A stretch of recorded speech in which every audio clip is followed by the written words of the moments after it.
just wanted to throw out a couple quick thoughts on working effectively with booths around you. And the reality is most of the other vendors that we work with are fantastic. I mean, how many of us have had great orders come from other people working shows, sometimes your best orders? Now, something I've seen at a lot of shows that we work are other vendors around us who are just overly aggressive with customers. They stand in the hall in front of their booth and they end up forcing traffic away from us. But keep in mind, every show is different and we do want to be good neighbors, but that violates the contract of pretty much every show we do.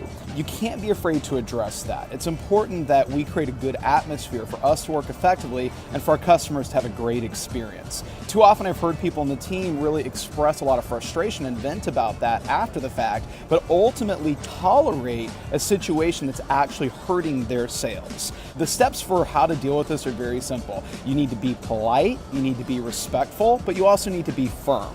And this also is not something that should drag on over a 3-day event. This is something that once you see it happening should be addressed quickly, should be addressed appropriately, so that way everyone can just move on and earn their business and make their money.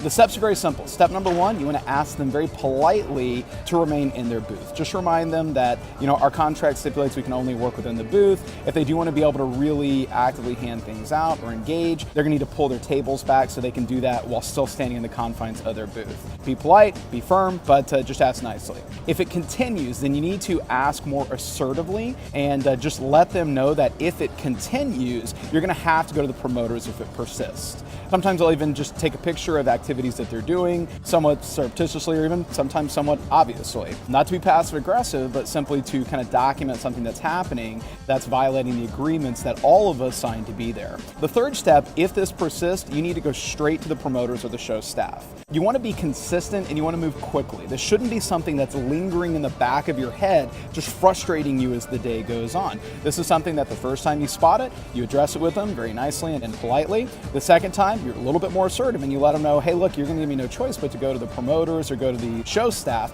and I really don't want to have to do that. And then the last step is you do go directly to the promoters or show staff. Again, this should be done quickly and this should be done consistently.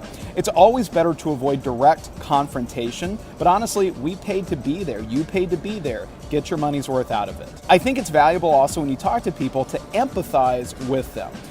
They're not doing it because they want to drive customers away. They're not doing it because they want to be bad neighbors. They're doing it because they're hungry and in their mind, this is the most effective way to get leads or interact with a customer or get something in their hands. Now, we know from our own experience that approach can actively push customers away, but you likely can't convince them of that. So I would just empathize with them. Hey, I understand all of us are really trying to make it work. Maybe it's a slower show, whatever the case may be. Hey, I totally understand why you guys are doing it, but unfortunately, it goes against the contract we all signed, and it really does negatively affect traffic to our booth if people are having to kind of swerve around you guys because you're standing in front of your booth. So it's okay to empathize with them, but at the same time, don't give an inch. You do the things that need to be done. Different shows have different rules about hawking. If someone is standing within their booth and they're just a little loud or annoying, honestly, there's not a ton you can do about that, and it's probably not worth the effort.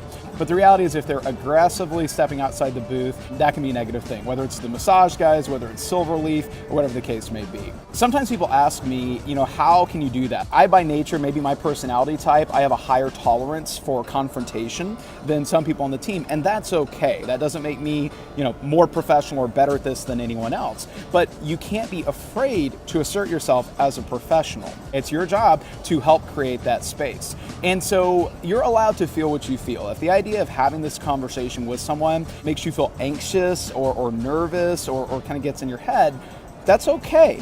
That's okay, but it doesn't mean you shouldn't do it. It's like a new rep asking for recommendations. They might get nervous or anxious. It doesn't mean they shouldn't do it. It just means that they haven't really developed that muscle yet. Feel what you feel, but then what you need to do is take those feelings and compare it to the priorities you have. I am at this show for my own goals. I'm at this show for my family. I'm at this show for my financial safety and security. I'm at this show for my customer. I'm not at this show for Solar City. I'm not at this show for, whoever the case may be, Silverleaf, somewhat famously at the rodeo a couple years ago.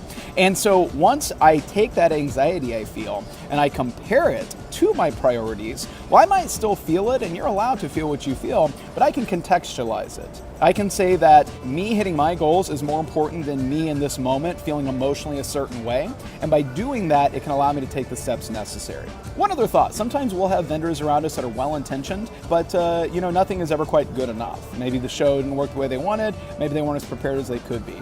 And so when people come around and they're kind of complaining or having a negative experience, guys, honor the law of attraction. Just keep in mind that, what you put out, you're going to get back in kind. And so anytime people come up to me, I don't care if I've sold $0 for the day. If they say, hey, how's the show going for you guys? Man, what a beating today. My answer is always, man, it is fantastic over here. We're having a great time. The reason I say that is because, number one, I know it only takes one customer to completely change the course of a day. And if I let myself get into this negative cycle, if I let myself start that downward swirl, I will miss out on the opportunity with that one customer. But the other thing is, I don't want to engage in that. That's not helpful. Even if I end up not hitting my sales goal for the day, today's a day for me to refine my scripts. Today is a day for me about opportunity. I at least have opportunity, which a lot of people don't. And it can be a chance to catch up on paperwork, to do whatever I need to do, but I can always make a day in the booth productive, because anytime I'm in the booth, that's a day that I'm focused on my goals. Engaging in negativity with other people does not help me focus on my goals. It's okay to vent, and it's appropriate to do so when necessary. You don't have to bottle things up, but develop your coping mechanisms so you have healthy strategies for talking to people after the fact and not letting it disrupt your day.